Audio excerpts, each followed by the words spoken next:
बिस्मिल्लाहिर्रहमानिर्रहीम। मैं हूं फरजाना सदीक और आज भी हम बात करेंगे शहर इक़्तिदार के क्राइम पर। यूं तो क्राइम दिन ब दिन बढ़ रहा है, लेकिन अब पुलिस ने भी जराइम पेशा अनासर को अपने निशाने पर रख लिया है।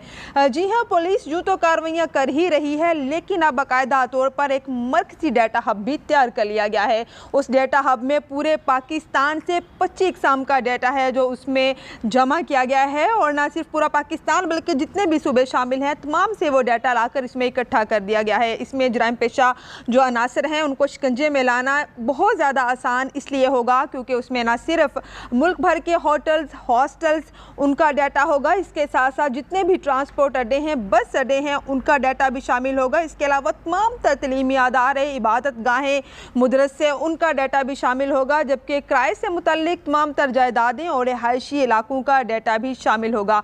इससे कानून नाफिज करने वाले अदारों को भरपूर मावनत मिलेगी, क्योंकि जब डाटा हब में हर किस्म का डाटा मौजूद होगा, किसी भी बंदे की मशकूक एक्टिविटी नज़र में आएगी, जहन में आएगी, डाटा हब से उसके मुतालिक तमाम तर इंफॉर्मेशन लेकर उस पर काम करना बहुत ज़्यादा आसान होगा। क्योंकि जराइम पर काबू पाना सिर्फ पुलिस की ही जिम्मेदारी नहीं है, बल्कि इसके अलावा और भी बहुत सारे कानून नाफिज करने वाले अदारे हैं जो जराइम पेशा अनासर के खिलाफ काम करते हैं। इस डाटा हब से उनको मुकम्मल मुआवनत हासिल होगी। इस्लामाबाद पुलिस की जानिब से ये बताया गया है कि इस डाटा हब को बनाने में 3 माह लगे हैं, यानी कि 3 माह बाद इसका क़याम अमल में लाया गया है और इसमें तमाम तर जो डाटा है वो जमा किया गया है। और हाँ, एक अहम बात यह है कि इसमें जितने भी गैर मुल्की पाकिस्तान में मुकीम है उनका डाटा भी इसमें शामिल है। ना सिर्फ महाजरीन, अफ़गानी महाजरीन, बल्कि वो तमाम तर गैर कानूनी तौर पर जो अफराद यहाँ पर रह रहे हैं, खा वो कानूनी तौर पर रह रहे हैं, उनका डाटा भी इसमें शामिल किया गया है। इसके अलावा ये भी कोशिश की गई है कि यहाँ पे घरों में जो काम करने वाली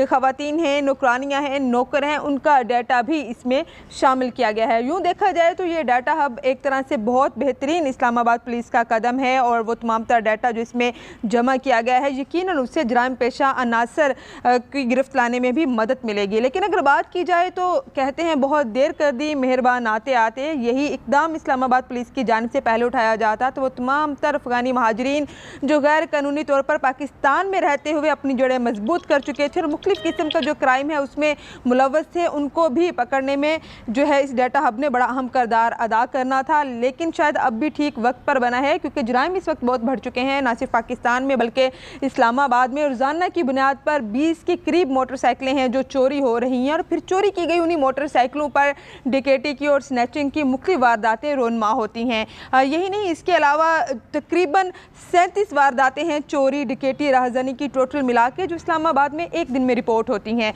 पहले तो कभी कभार कोई चोरी डकैती का जिक्र ही शहर इक़्तिदार में सुनने को मिलता था, लेकिन अब हर दूसरा बंदा इन चोर डकैतों का शिकार हो रहा है। 2700 कैमरे हैं वो भी लगाए गए हैं सेफ सिटी प्रोजेक्ट के तहत। बाज़ वो भी बिल्कुल नाकाम नज़र आते हैं, क्योंकि गुज़िश्ता दिनों न सिर्फ सेफ सिटी प्रोजेक्ट का एक कैमरा चोरी हुआ, बल्कि जो ट्रांसफार्मर जिस पे इन कैमरों को चलाया जाता है वो भी चोरी हुआ, और इन दोनों वाक़यात के मुकदमात भी पुलिस की मुद्दत में दर्ज किए गए थे, और पुलिस दोनों जो मुल्ज़मान हैं इन वाक़यात में मुलव्वस उनका सुराग नहीं लगा पाई।